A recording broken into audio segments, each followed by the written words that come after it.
ओम श्री गणेशाय नमः। जय माता जी। आज की जो कहानी है वो ट्रेन के सफ़र के दौरान बनी हुई कहानी है। मतलब ये तो सत्य घटना ही है, पर मेरे पास कोई प्रूफ नहीं है, तो काल्पनिक ही समझिएगा। अब उस ट्रेन में मैं भी थी। मेरी जो सीट थी वो नीचे की थी और मैं एंड में बैठी हुई थी। मतलब कि जहाँ से हम सीट के अंदर जाने के लिए एंट्री लेते हैं वो शुरुआत में बैठी थी। अब ट्रेन जो थी तो भीड़-भाड़ तो रहेगी, तो फिर वहाँ पे भिखारी भी बहुत थे और बहुत सारे लोग भीख माँगने के लिए आते थे। तो वहाँ पे एक अंधा भिखारी आया, मतलब कि जो ब्लाइंड था बिल्कुल ही, जिसका विज़न नहीं था, ऐसा व्यक्ति जिसे हम अंधा बोल सकते हैं, वो भीख माँगने के लिए आया। और वो भीख माँगने लगा तो मेरे सामने और उसके सबसे ऊपर वाली जो सीट थी, बर्थ थी, वहाँ एक इंसान बैठा था। वो भी लास्ट में खिड़की के पास बैठा था। तो उसको, उस भिखारी को 10 रुपये देने थे। तो उसने क्या किया कि एग्ज़ैक्ट अपने से नीचे वाले इंसान को, जो सबसे नीचे की सीट में बैठा था, उसको 10 रुपये की नोट दी और कहा कि उसको दे दो। अब वो भी तो खिड़की के पास खड़ा था और उसको देना था, जो सीट की एंट्री है वहाँ पे भिखारी था। तो उसने आगे एक और भाई को वो नोट दी और उस भाई ने उस भिखारी को नोट दी। मतलब कि जिसने दी उसके पास से दूसरे व्यक्ति के पास आई, दूसरे से तीसरे और तीसरे के बाद चौथे भिखारी के हाथ में वो नोट गई। भिखारी ने नोट ले ली, वहीं पे वो खड़ा था।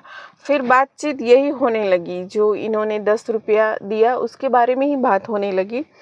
तो जो नीचे वाले भाई साहब थे, जो ऊपर से एग्ज़ैक्ट जिनके पास ऊपर से नीचे 10 की नोट पहली बार आई थी, वो ऊपर वाले भाई साहब से कहने लगे कि भाई साहब, पैसा आपका था, आपने 10 रुपया मुझे दिया, मैंने इनको दिया, उन्होंने उस भिखारी को दिया।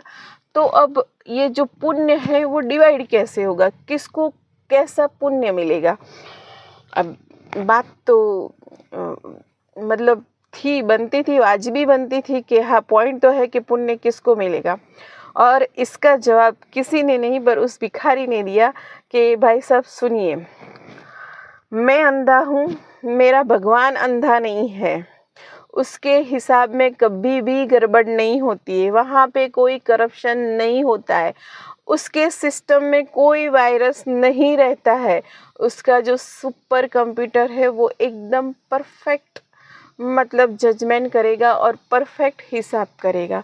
उसमें कोई भी, मतलब 0.0000 में भी कोई भी एरर नहीं आएगी।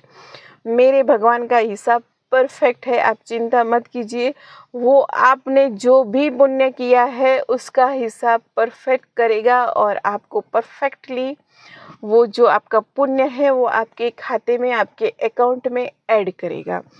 तो आज की कहानी का मोरल या फिर कंक्लूज़न या फिर जो भी कहे कि मोरल ऑफ द स्टोरी यही था कि ऊपर वाले के हिसाब में कभी भी गड़बड़ नहीं होती है।